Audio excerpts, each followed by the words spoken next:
Hey everyone, Freddie Michaels from The Harder Critic, where we do not so deep dives into movies. Today we have George Franju's 1962 poetic horror noir, Eyes Without a Face. But before we get into the overall synopsis, review, and rating, please like, share, and subscribe, hit the notification bell, and let's get into it. If you guys are anything like me and always wondered why horror movies are always called psychological thrillers, well, it's pretty much every horror movie that came out in the 60s fault, this movie included. I will say that the gore and acting in this film are on 10. I do feel like the director's old school approach to dwell on shots makes the 1 hour and 30-minute movie's runtime feel like an eternity, and no, this isn't a video where I'm ripping the film's face off, but I must remain true to form when reviewing. This horror fantasia of a film provides discomfort and sorrow at the same time, while giving an almost beautiful airbrushed black and white gothic fairy tale approach to its imagery. Christiane Genesir, played by Edith Scobb, comes off like a princess in a castle in someone's sick and twisted nightmare. It's truly horrifying and beautiful at the same time. I would like to guess that this movie inspired things like Edward Scissorhands, perhaps. It's really just its own thing, while also being heralded and loved as a horror movie, and rightfully so. Its influence is everywhere. Face Off, The Skin I Live In, Vanilla Sky, and even The Halloween Mask.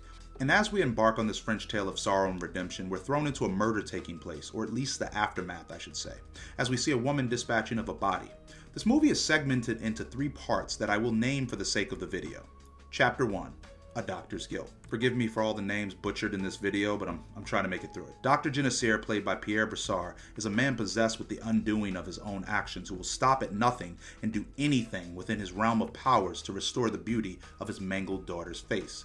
His voice and delivery of the lines is downright demonic at times. I don't know if it's his accent, but it fits in with the Dr. Frankenstein role perfectly. We soon learn that the happening was due to a car accident in her youth and that his secretary Louise, played by the late bombshell herself, Alida Valli, has been capturing young women of fair skin and bringing them to the doctor to perform heterografting on their face and putting live facial tissue onto his daughter. I will say, the gore and practical effects are still chilling to this day. This leg of the film is without fail, and you get a perfect rollout of each main character while having depth and pretty good pacing. The doctor is made irredeemably evil instantly, lying to the mortician and everyone for that matter of his daughter Christiane's death, who's just ghostly and sachets throughout the castle with the iconic emotionless face to a score composed by Maurice Jarre. Chapter 2, A Damsel and a Disaster.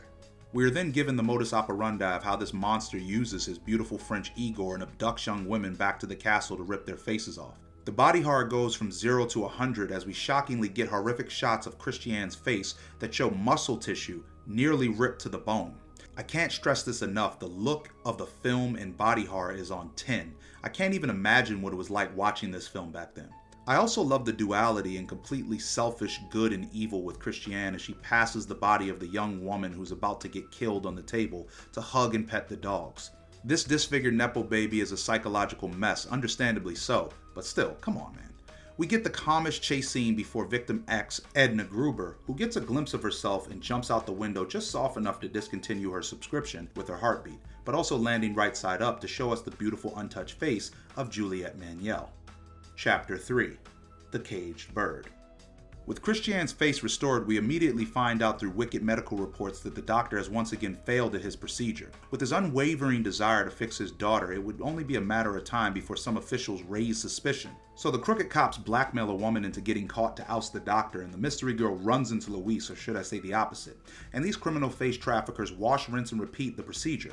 But before they can exact their plan, the doc is called to talk to the officers, which gives Christiane enough time to free the woman and stab Louise in the throat. I love this scene because the disbelief shown on her face as she leans against the wall simply asking, why? Which is a justified question because the doctor and Louise didn't commit these crimes for their own selfish gain. These murders were acts of love for Christiane, and both of them felt the guilt of what they were doing, but unfortunately became monsters in the process. And much like in life, the story is full circle because the doctor meets his fate returning to his manor and is ripped apart by the very dogs he's operated on. Throughout the entire film, we're reminded and made aware of the blissful ignorance of this dark Disney-like princess and how bad she just wants out of this place, and she gets just that in an open-ended yet beautifully symbolic final cut where she frees the birds and walks into the darkness of the future's unknown. So, what are the pros? Well, for starters, this movie inspired the body horror genre with its baby steps showing gore and cinema. The acting is so good and the symbolism with the birds being set free at the end is just awesome. The movie is filled with irredeemable characters which allows for a plot that's very unpredictable. The story takes itself serious, which is refreshing for the horror genre. It's a black and white, beautiful horror film, never really attempted correctly again in this way, which makes it feel like one of a kind. It ages well, unlike other body horror movies. It's disturbing and haunting, yet ethereal with the performance by Edith Scobb and her piercing eyes. This film is the classical music of the horror genre, and it most certainly left a mark because cheap imitations of it began to surface soon after its arrival. I also like the originality of the script. Christiane being this empathetic figure and the murder's sole cause of action is out of love. This fine china of a horror movie truly feels like it has purpose and story, unlike naked kids at a lake somewhere dying one at a time. This film really has base and plot. It's driven by something more than jumping you out of your seat while still proceeding to do so, and I love that. So, what are the cons? Well, the movie exists in a weird place for me. It's ahead of its time, while also I hate a remake because the practical effects are so well done, and the overall visual experience is perfect with the black and white. The pacing. The movie drags a lot. Don't watch this if you're tired.